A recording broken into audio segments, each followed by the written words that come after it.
currently the arrangement of staying in the customs union, that actually all those regulations and standards would remain the same and the status quo would continue. Do you agree with George Freeman on that? The status quo is not what people voted for. You must remember the CBI received nearly £1 million from the European Union between 2009 and 2015. It is not an independent body. It is backing inefficiency, a lack of competitiveness, and wants to remain in the European Union. It campaigned for the euro, for the exchange rate mechanism, and against Brexit. It's not representing small business or the consumer, and it's the consumer I want to help, and I want to be out of the customs union as soon as possible. I'll give you a specific example. Clothing has an 11.8% tariff on it coming into this country from outside the EU. Footwear, 11.4%.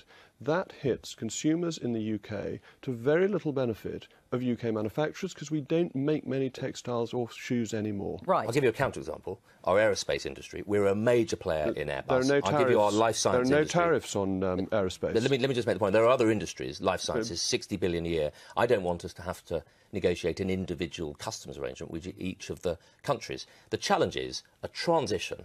So we get a trade agreement with Europe so that we can then, I agree with Jacob, access these global markets. Mr. Barnier and President Macron have both said that we can have a free trade deal with the European Union based on Canada. That's great. Right. Do you agree with that?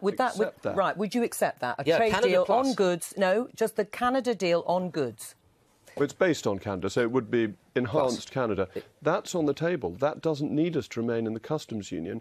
And if we stay in the customs union, this is where I do, George, disagree, it means we won't be able to get the other trade deals because the other countries won't think it's worthwhile doing deals with an EU satellite. So I understand that. Our only difference is avoiding the cliff edge. I want the businesses that I know are raising the money that, for our earlier conversation, will pay for the NHS, to have confidence that there's no cliff edge in 15 months' time. I'm not surprised they want to know. And for me, continual membership of a customs union while we get those trade agreements in place is a price worth paying. And I want British people to have cheaper food, clothing and footwear the day we leave the European Union. It will affect the standard of living in the poorest in our society the most dramatically because the customs union is about protecting inefficient European businesses. It's not about competitiveness. Right. Jacob Rees Mogg, is part of the problem that there is a discussion about Britain remaining in a customs union or something very similar to what we have now with the EU, because the evidence hasn't been produced by Whitehall that new bilateral trade deals will outweigh the lost trade from the EU? I think the trade deal issue is a bit of a red herring. Our biggest individual national trading partner is the United States, with whom we have no trade deal. Our biggest net earner, is financial services, which by and large don't have trade deals, aren't subject to the trade deals you get with manufactured goods. But what we want is to open up our market to lower prices and to make the UK more competitive and efficient. Would you see it and use that as a lever to get further? Would you see it as a betrayal if Britain remains in the customs union or a customs union with the EU? If we stay in the customs union, we haven't let the European Union, and it would be a failure on behalf of the government if that's what's happened. It would be a failure of their negotiations. There's a contradiction in what Jacob just said. Well, hang on, because he just said, actually, that the main reason to come out of the customs union is to be able to do trade deals. Well, you can't do trade deals unless you're out of the customs union. They're much overstated. That we want to do them because they're a useful thing to have. But actually, our biggest single trading partner is the United States, with whom we have no formal trade deal. We have trade arrangements, but not a trade deal. Why do you know better than the CBI, the Confederation of British Industry, about what's best for the British economy? Oh, the CBI has a history of getting things wrong. And you don't? It's a history... Well, take the CBI as a commentator.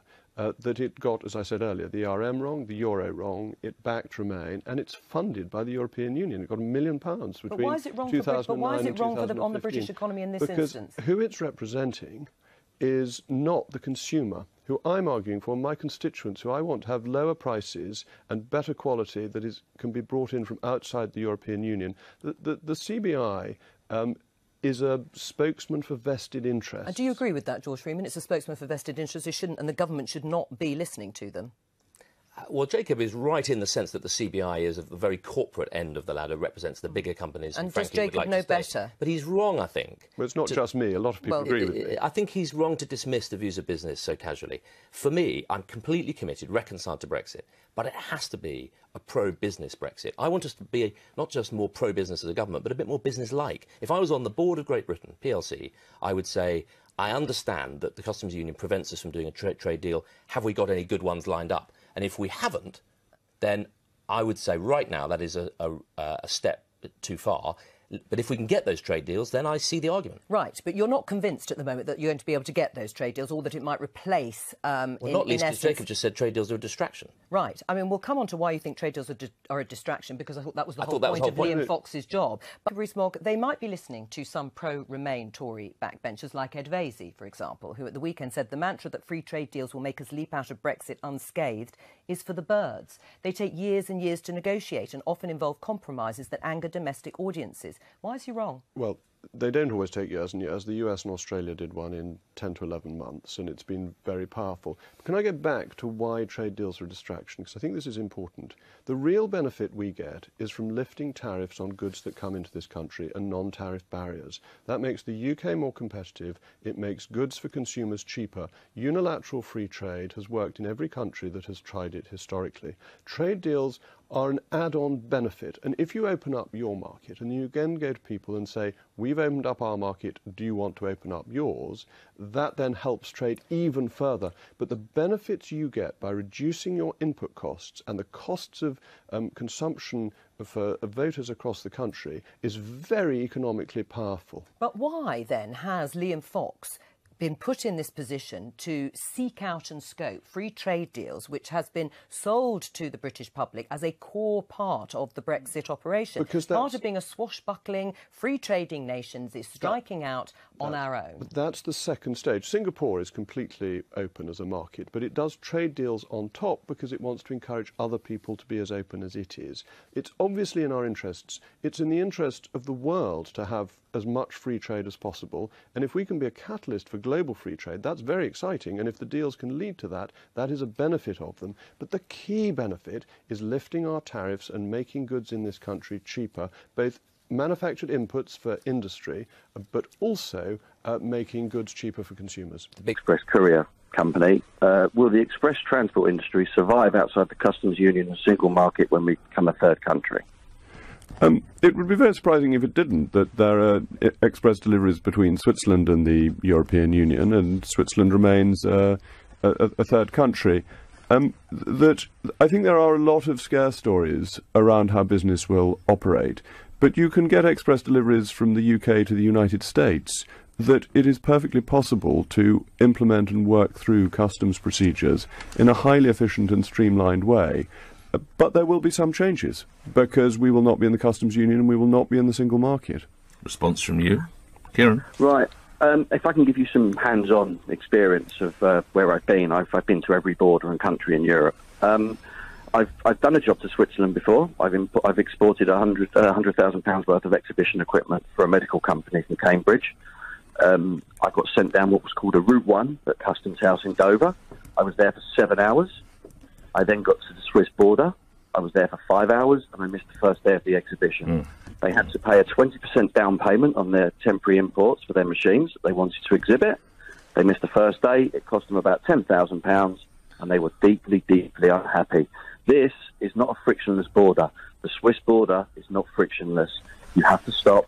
You have to go out of your van or your vehicle in your truck. You have to go up four flights of stairs to find your customs agent. You have to get your T1 or T2 forms processed, or your carnet, depending on what you're doing. Then you have to get them stamped by the French, the Swiss, then you can come in.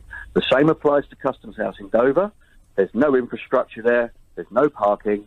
At the moment, you can go there at the right time. You might be in and out in 30, 40 minutes. But when everybody has to clear their customs papers, it will be an absolute nightmare. I just want to know how you can respond to that. Jacob Rees Mogg. Well, it's a question of having the right infrastructure in place and the systems that deal with this. That if you look at the imports and exports via Southampton to the rest of the world, these are hugely efficient and streamlined because that's what they're focused on. The issue with Dover is it's not primarily focused on non-EU movements at the moment. Once we're outside the EU, Dover will have to become a streamlined port. Otherwise, they'll find that they lose business to other ports. Won't we suffer the problems we have that gentleman suffered in Switzerland? Why would... But Switzerland have been at it for years, and they clearly haven't done very well with it. At least is what I take from what Kieran's telling us. Kieran is telling us about an incident where he had a particularly difficult time getting through Switzerland. I appreciate that. I wasn't trying to minimise it. But the Swiss-EU border is most of the time a very efficient border with very limited delays, as is the Norway-Sweden border. Norway being... border is much smaller than the UK border. You can go by Gothenburg into Norway and clear customs there at a physical hard border checkpoint. You go from Hirtshals to Larvik and clear at the port in Larvik. It's tiny. There are checks indeed between Norway and Sweden, because Norway is in the single market but not in the customs union. But the border is an efficient border that you can have, and there are many efficient borders globally, and that is what we should be trying to do. That's what government policy is, to have as seamless as possible. But there will be some changes, of course. I'll let you make your final point, Kieran, because there are. So this will be your final observation. But make a final point to Jacob Rees Mogg. Kieran? There's not one single white paper that the government has yet produced on road transport apart from permits for trailers, including caravans and private trailers over 750 kilos. Everybody would be affected. Driving licences would be affected. And they're also saying, according to the European Union white paper, it says you'll need a transport manager that must be a resident in an EU country and you must have a premises. This is going to put small to medium-sized businesses out of business overnight. We won't be able to compete, and all you're going to have is the large companies running it. I'll tell you something. One last thing from me. I transport exhibitions. I transport car parts for the just-in-time production line. I transport AOG airport on ground parts. I do band work for concerts. They cannot go by truck. They must go by van. They rely on the smooth and frictionless transport over borders from Dover to Calais, where you do not stop to clear customs. There's nowhere to stop, and it'd be an absolute disaster when it does. All right, I have to finish there. Final rejoinder from you. There will be a white paper. There is a bill on transport going through the House of Commons at the moment, and the issue with driving licence is one at the forefront of the Department of Transport's mind already, and they have a solution in sight. So I think the fear